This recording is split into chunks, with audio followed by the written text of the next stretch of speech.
COVID has caused a lot of problems in our church, and it's caused a lot of problems for our members. I would like to propose that we discuss the position that the church has taken on the vaccines, specifically related to the statements of 2015 and 2021. Because of these positions that the church has taken, many people have suffered.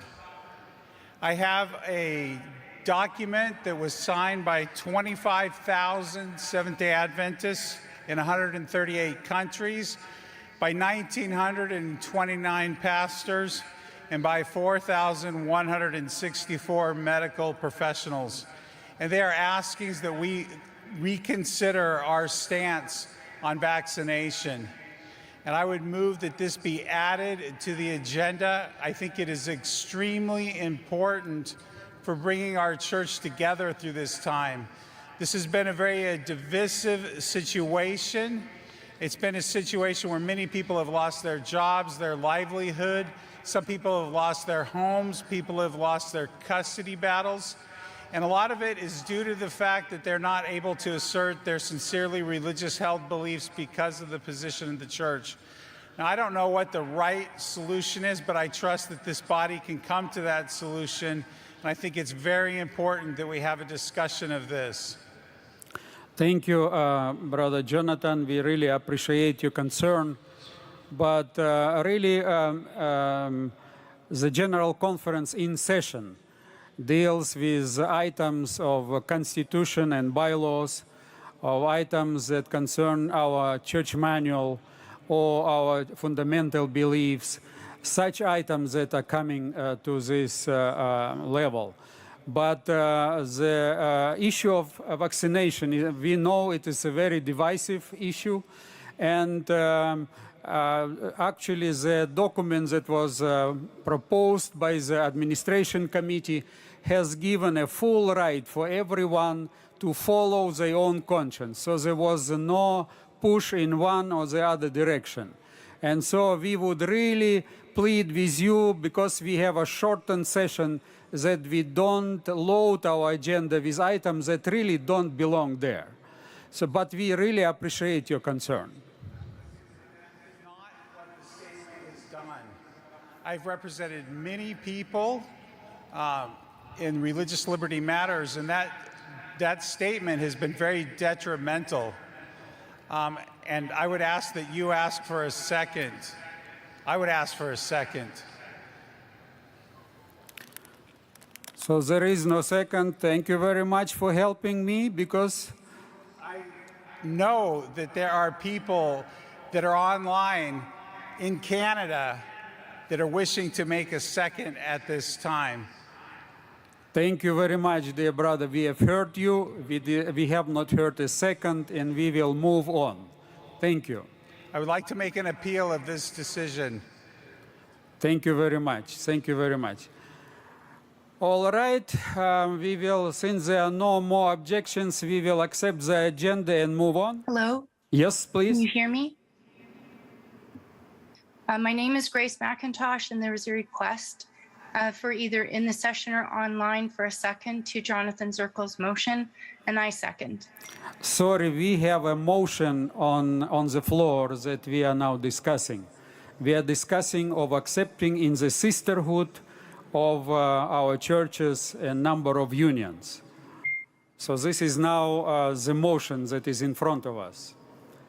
Thank you very much. It took a while to get to All the right. right place to Are you be able to ready get to the accept way. those unions? I see on Zoom 101, Tobacco Mission. Yes, please.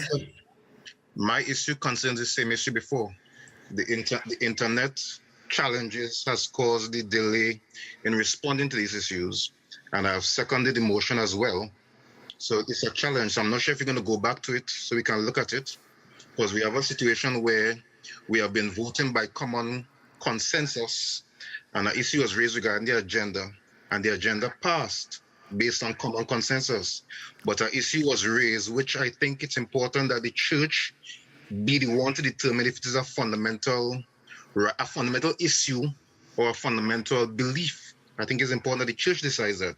So it has been raised, and I think there are many on the floor who would second it. And I'd like the chair to be fair enough, because I feel as if I'm experiencing a coup attempt, and I don't like that feeling in my church. I think the church has a place for the voice of the laity, and the laity is expressing a position that needs to be listened to. The demands of the internet and all that, we understand, and we're trying to adapt around it. We're trying to adjust around it. I am not in Sorry, St. Louis. dear brother, sorry, I have to stop you because we are discussing now. The motion on the table is to accept unions into the sisterhood of our fellowship. So this is the motion, and we are now speaking directly only to this motion. Sorry for that. There are a number of people who wish to speak to the issue of vaccination. I will ask you, please wait till we handle this issue, and then I will come back to you. Okay, you have 2 minutes, please. I understand that I'm unmuted, and it is a hybrid session, and you did ask for a second, and I did text right away that I would like to second.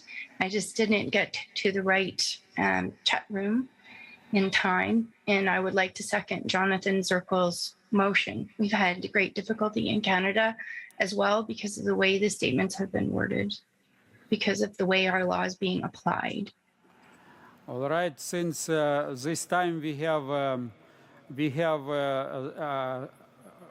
quite a challenge to get immediately all the responses from the Zoom.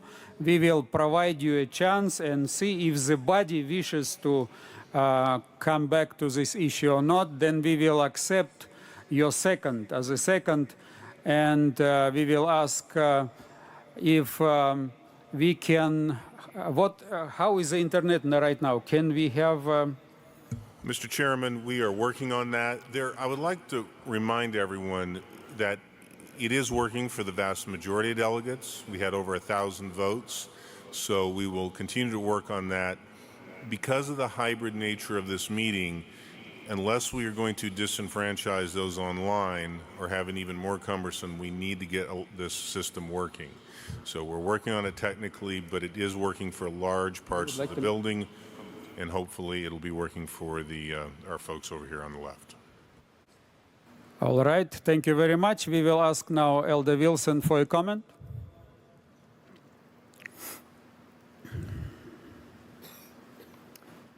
My dear delegates and friends on site and online, in reference to the issue that has been brought up by a delegate regarding vaccinations, since it has been seconded, it is fair enough for us to vote on that. But I want to strongly urge, and I have the consent and agreement of my fellow officer, Ayrton Kohler, my other fellow officer, Paul Douglas, that we stand united in asking this body not to put that issue on the agenda, for the reasons that have already been enunciated by our chair. First of all, it is not a constitution and bylaws item. Secondly, it is not a church manual item. Thirdly, it is not a fundamental belief item. Now, there may be individuals who will disagree with me and others, saying it is my fundamental right to be able to make a choice as to whether or not I wish to receive the vaccination, a vaccination, some vaccination, or not. And the General Conference has very much stood on the position that everyone should make their own decision. The General Conference has made a statement in regards to vaccinations, but the General Conference has not mandated that people take the vaccination.